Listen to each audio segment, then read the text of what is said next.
Strait of Hormuz? Yeah, so we've reached the point now in this where you're hearing, for example, the Iranians will say one thing, but then something else is actually happening. So here's what I would tell everybody.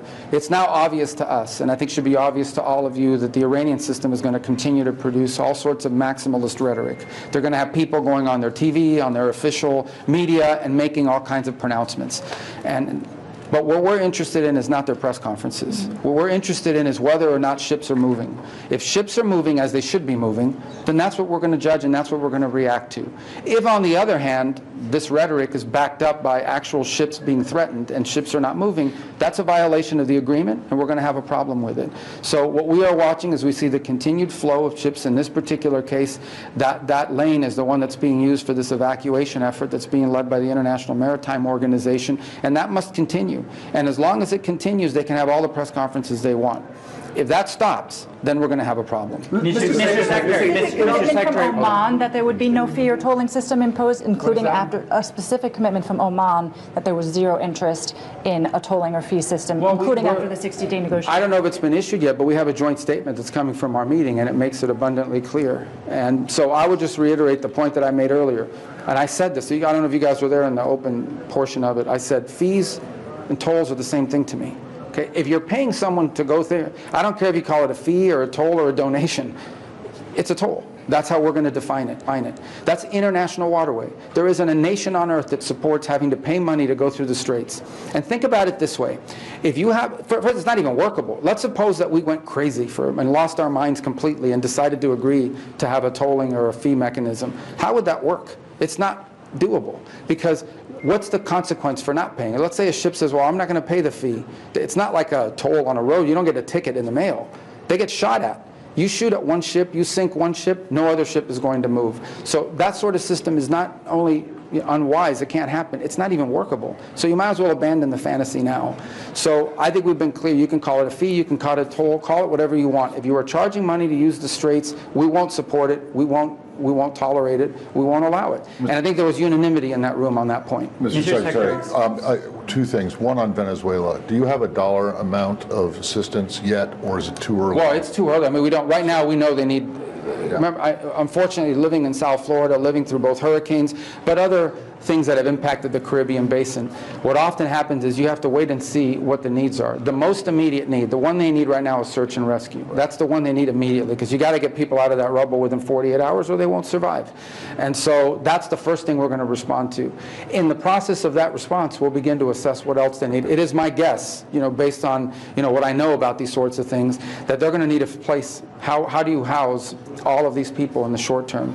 So we'll have a better understanding of that. It's not even 12 hours yet. Right. So we don't have a number on it yet, but I know the President's made a full commitment to being supportive of Venezuela. And then secondly, are you aware, has any or are you aware of any of the frozen money that Qatar holds being transferred already to Iran? Well, I'm not aware of that. I don't think anyone in our system has said that. So I don't know if you're responding to some news or anything that's out there, but as of right now, we're not aware of any money, nor have we agreed for any money to be transferred. Okay, so that all that money is still there? As far as, that's our understanding. Okay. And there's no agreement on that point, so that better be the case. Can you tell us more about the outcomes with the meeting with His Majesty the King today, please? It was very positive. Look, again, we just came, first of all, this is a long-term relationship. We've been here for decades, so this is not a new relationship between our countries.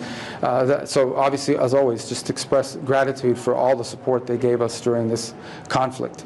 And the second is just to reiterate the points I made with you, and that is that we obviously are, the President, the United States, if we can make a deal with Iran that's good for everybody, we want to do it. We're going to give it every chance to succeed, but also to make the point that we're not going to do anything or agree to anything that they're not aware of, that our partners in the area are not aware of, that our partners in the area are not aligned with, and that in any way could undermine their security and their stability. So to reassure them of these points, the same points we made in the GCC meeting.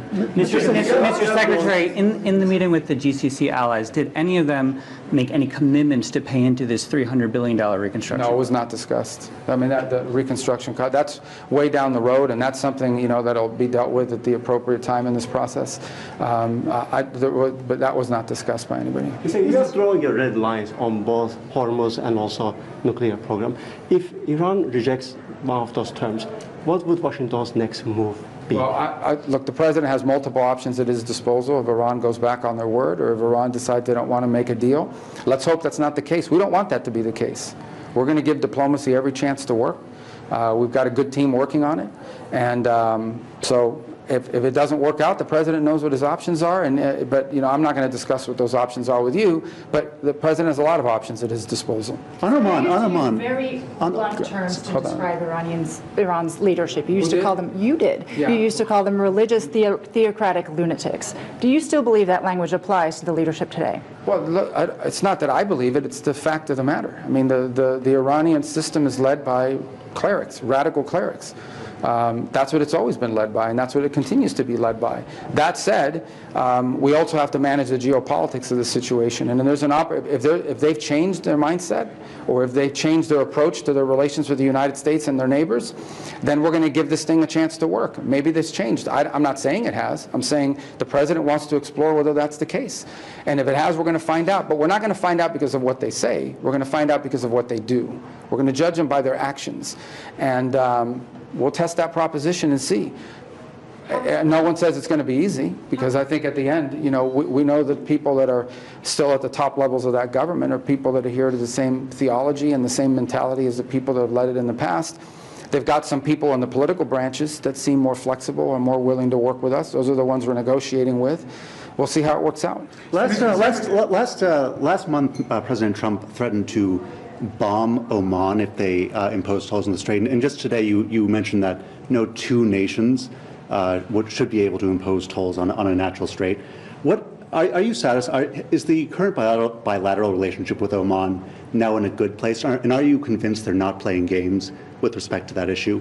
I mean, our relationship with Oman is fine. I mean, ultimately, there's not going to be any fees or tolls. There's not going to be any, and they've signed, they were there in the meeting today, and they said it, that they're not in favor of a tolling system. So that's good. I'm glad to hear them say that. I do have to ask, because just a few weeks ago, there was the hypothetical threat to bomb Oman. So it didn't seem to be okay a few weeks ago. So yeah, I can only talk to you about today. And today they said in the meeting, and they signed on to the statement that said there isn't going to be any fees or tolls.